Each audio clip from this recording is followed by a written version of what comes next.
17,000 కోట్లు. పక్కనే కూర్చున్న ఆమె ఆస్తి 2,480 కోట్లు. కానీ వాళ్ళకంత ఆస్తి ఉందంటే ఎవరు నమ్మరు. వాళ్ళ ఒంటి మీద బంగారపు నగలుండవు, ఖరీదైన దుస్తులు, వాచ్లు ఉండవు. అంత నిరాడంబరంగా ఉంటారు.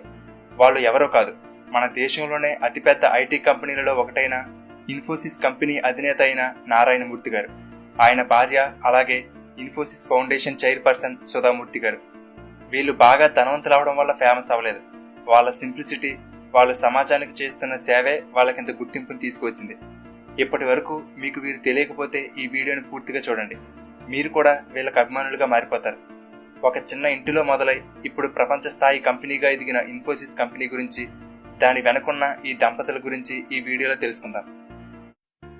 కర్ణాటకలో జన్మించిన నారాయణమూర్తి గారు ఐఐటి కాన్పూర్లో మాస్టర్ డిగ్రీ సంపాదించారు. తరువాత ఐఐఎం అహ్మదాబాద్లో రీసెర్చ్ అసోసియేట్గా ఉద్యోగం లభించింది. మొదట్లో ఆయన సాఫ్ట్రానిక్స్ అనే కంపెనీని స్టార్ట్ చేశారు. కానీ ఆ కంపెనీ ఫెయిల్ అవడంతో పూణేలోని పట్నీ కంప్యూటర్ సిస్టమ్స్ అనే కంపెనీలో జాయిన్ అయ్యారు. మరొక వైపు సుధామూర్తి గారు కూడా కర్ణాటకలోని డాక్టర్ కుటుంబంలో జన్మించారు. ఈమె చిన్నప్పటి నుండి చాలా ధైర్యంగా ఉండేవారు. తన అక్క చెల్లెళ్ళందరూ మెడిసిన్ చదువుతుంటే తాను మాత్రం ఇంజనీరింగ్ చదువుతానని పట్టుబట్టారు.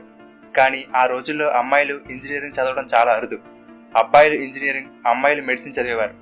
కానీ సుధామూర్తి గారు మాత్రం పట్టుబట్టి మరీ తనకిష్టమైన ఇంజనీరింగ్లో చేరారు. అలా ఆమె BVB college of engineering and టెక్నాలజీలో చేరారు. అక్కడ 100 మంది అబ్బాయిల మధ్యలో ఈమె ఒక్కరే అమ్మాయి. ఆ కాలేజీలో ఆవిడ ఎన్నో సమస్యలు ఎదుర్కొన్నారు. తాను ఒక్కతే ఒంటరిగా ఉండాలి.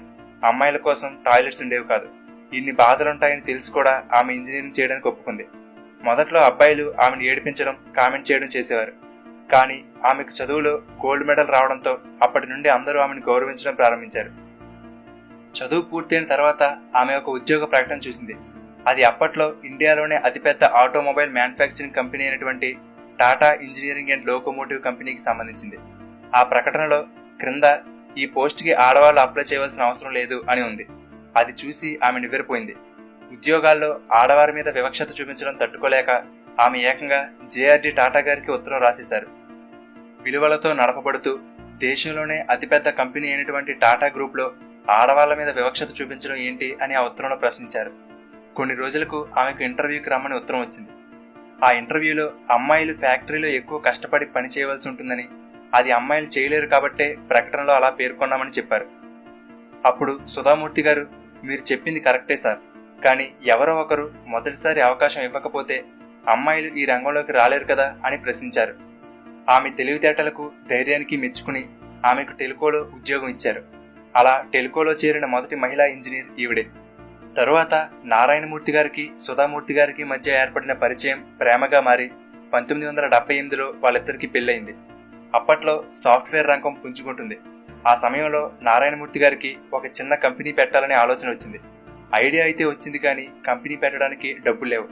అప్పుడు సుధామూర్తి గారు తాను ఎప్పటి నుండో దాచుకున్న 10,000 రూపాయలు నారాయణమూర్తి గారికి ఇచ్చారు. ఈయనతో పాటు అతని స్నేహితులు మరొకరు 6 కలిసి ఇన్ఫోసిస్ అనే కంపెనీ స్టార్ట్ చేశారు. మిగిలిన 6 అమెరికాలో ఉండేవారు. వారు అక్కడ ఇతర ప్రాజెక్టులు పూర్తి చేసి డబ్బులు సంపాదించి ఇక్కడ కంపెనీని డెవలప్ చేయడానికి పంపేవారు.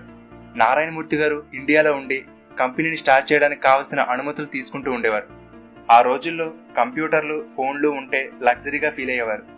ఒక కంప్యూటర్ ఇంపోర్ట్ చేసుకోవాలన్నా కూడా పర్మిషన్ ఉండాలి. అలా ఆయన కంప్యూటర్లు కొనడానికి పర్మిషన్ కోసం ఢిల్లీకి 25 సార్లు తిరిగారట. అలాగే కంపెనీకి టెలిఫోన్ లైన్ సంపాదించడానికి 2 సంవత్సరాల సమయం పట్టింది. అంటే ఆ రోజుల్లో బిజినెస్ స్టార్ట్ చేయడం ఎంత కష్టమో అర్థం చేసుకోవచ్చు. లంచం ఇస్తే పనులు త్వరగా పూర్తవుతాయని తెలిసి కూడా ఈయన లంచాలు ఇచ్చేవారు కాదు. Reserve bank of India office దగ్గర ఎన్నో రోజులు వెయిట్ చేసేవారు. అలా తమ ఇంటిలోనే ఒక చిన్న గదిలో కంపెనీని స్టార్ట్ చేశారు.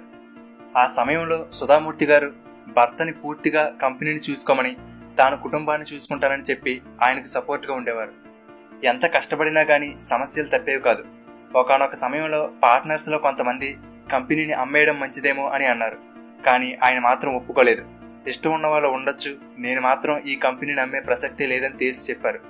ఎన్ని కష్టాలు వచ్చినా కంపెనీని ముందుకు తీసుకువెళ్లారు. అలా 1999 నాటికి ఇన్ఫోసిస్ రెవెన్యూ $100 మిలియన్ కు చేరుకుంది. అంతేకాదు, అమెరికన్ స్టాక్ మార్కెట్లో లిస్ట్ అయిన మొట్టమొదటి ఇండియన్ కంపెనీగా రికార్డ్ క్రియేట్ చేసింది. ఇప్పుడు మన దేశంలో ఇంప్లిమెంట్ అవుతున్న జీఎస్టీ వెబ్సైట్ ని డెవలప్ చేసి మెయింటైన్ చేసింది కూడా ఇన్ఫోసిస్ కంపెనీనే. అలా చిన్నగా మొదలైన కంపెనీ ఇప్పుడు ప్రపంచ ఐటీ రంగంలో ఒక దిగ్గజంగా, ఇండియాలోనే అతిపెద్ద ఐటీ కంపెనీలలో 2వ స్థానంలో ఉంది. ఇప్పుడు ఇన్ఫోసిస్ సుమారుగా 2,50,000 మందికి ఉపాధిని కల్పిస్తుంది. వాళ్లలో 37% మంది మహిళలే. అయితే ఇన్ఫోసిస్ కేవలం లాభాల కోసం చూసుకునే కంపెనీ కాదు. అందుకే 1996లో ఇన్ఫోసిస్ ఫౌండేషన్ అనే సంస్థను మొదలుపెట్టి కంపెనీకి వచ్చిన లాభాలలో కొంత ఈ ఫౌండేషన్ ద్వారా సమాజ సేవకు ఉపయోగిస్తున్నారు. ఈ ఇన్ఫోసిస్ ఫౌండేషన్ కి సుధామూర్తి గారు చైర్పర్సన్ గా ఉన్నారు. ఇక్కడ మనం సుధామూర్తి గారి గురించి ఖచ్చితంగా చెప్పుకోవాలి. మన ఇండియాలోనే అత్యంత డబ్బున్న మహిళలో ఈమె ఒకరు అంటే మనం నమ్మలేం. అంత సింపుల్ గా ఉంటారు. ఖరీదైన బట్టలు, బంగారపు నగలు ఉండవు. సాధారణంగా చీర కట్టుకుని ఉండే ఈవిడని చూస్తే మన బంధువుల్లో ఒక పెద్దవిళ్ళ ఉంటారు. ఈవిడ వేషధారణ చూసి కొంతమంది ఈవిడిని చిన్నచూపు కూడా చూసేవారు. ఒకసారి ఈమె లండన్ ఎయిర్పోర్ట్ లో ఫ్లైట్ ఎక్కడానికి క్యూలో నిల్చున్నప్పుడు ఈమెను చూసి ఈమె ముందున్న ఒక ఆవిడ, మీ బోర్డింగ్ పాస్ చూపిస్తారా అని అడిగిందట. ఎందుకు అని అడిగితే, ఇది బిజినెస్ క్లాస్ వాళ్ళకి సంబంధించిన క్యూ అని, నువ్వు ఉండవలసింది అక్కడ అని ఎకానమీ క్యూని చూపించిందట. సుధామూర్తి గారు ఏమీ మాట్లాడకుండా సైలెంట్ గా ఉండడంతో ఈమె ముందున్న ఇద్దరు మహిళలు, ఈ లో క్లాస్ వాళ్లతో వాదించలేం అని హేళన చేశారట. కానీ విచిత్రం ఏమిటంటే, ఆ సుధామూర్తి గారిని హేళన చేసిన ఆ ఇద్దరు మహిళలు వెళ్లిన మీటింగ్ లో సుధామూర్తి గారే గెస్ట్. ఆ మీటింగ్ లో ఆవిడని చూసి వాళ్ళు నివ్వెరపోయారట. ఒక మనిషి అందం అనేది ఆ వ్యక్తి సింప్లిసిటీ, కాన్ఫిడెన్స్ లో ఉంటుంది గాని ధరించే బట్టలు, నగల్లో కాదు. కాబట్టి మీకోసం మీరు బ్రతకండి గాని ఇతరుల కోసం కాదు అంటారామె. ఒకసారి సుధామూర్తి గారు ట్రైన్లో వెళ్తుంటే 14 ఏళ్ల వయసున్న ఒక అమ్మాయి కొద్దిగా చిరిగిన దుస్తులతో ఏడుస్తూ సీటు కింద దాక్కుని ఉంది. అంతలో టీసీ వచ్చి ఆ అమ్మాయిని చూసి టికెట్ అడిగితే లేదని చెప్పింది. దాంతో ఆ అమ్మాయిని తిట్టి నెక్స్ట్ స్టేషన్ లో దిగిపోమన్నాడు. ఇదంతా చూసి సుధామూర్తి గారు ఆ అమ్మాయికి టికెట్ తీసి తన దగ్గర కూర్చోబెట్టుకుని ఆ అమ్మాయి గురించి అడిగారు. ఆ అమ్మాయి వాళ్ళ అమ్మానాన్నలు చనిపోయారని, వాళ్ళ బంధువులు అన్నం కూడా పెట్టకుండా ప్రతిరోజు కొడుతున్నారని, అందుకే ఇంట్లో నుండి పారిపోయి వచ్చారని చెప్పింది. దానితో సుధామూర్తి గారు ఆ అమ్మాయిని తీసుకువెళ్లి తన ఫౌండేషన్ ద్వారా చదివించారు. దాదాపు 20 సంవత్సరాలు గడిచిపోయాయి.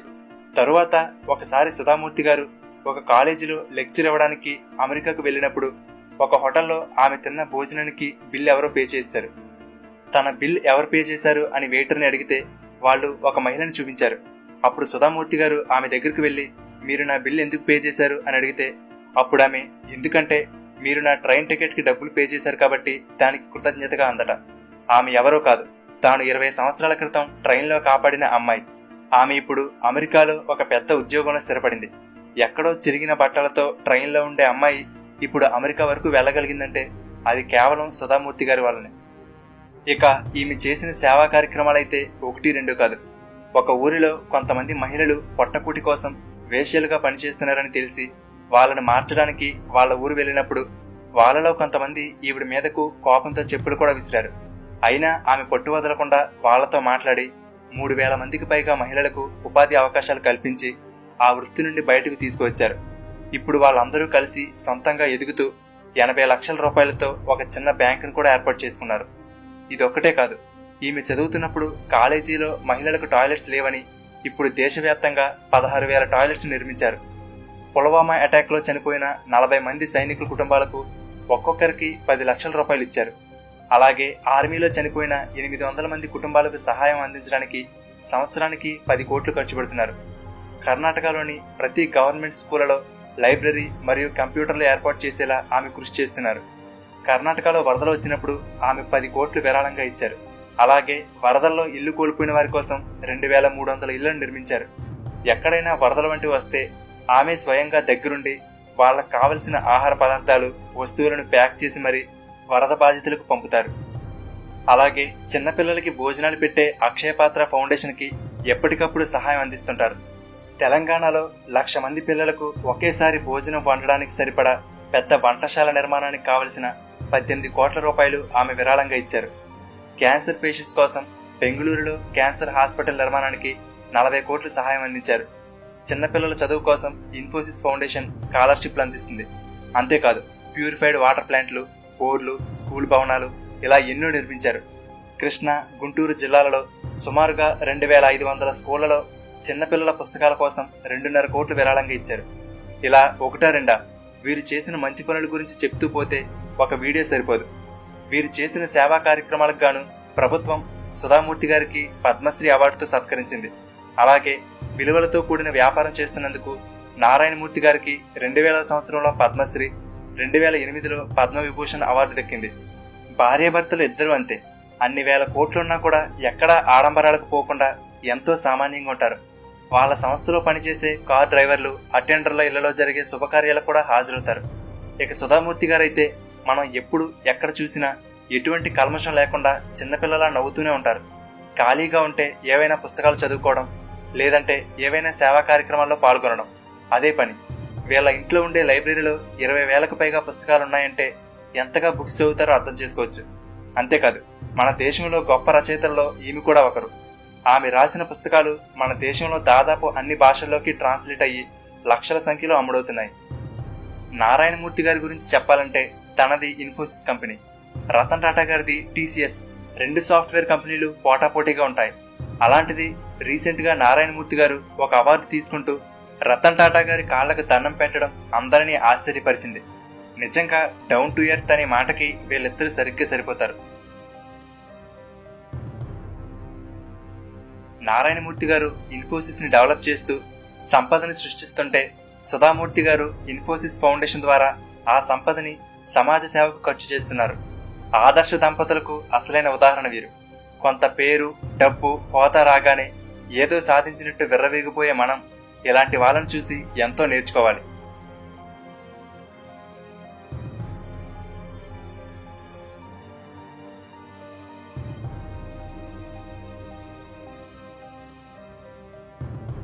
ఫ్రెండ్స్, ఈ వీడియో మీకు నచ్చితే లైక్ చేయండి. అలాగే మీ ఫ్రెండ్స్ అందరికీ షేర్ చేయండి.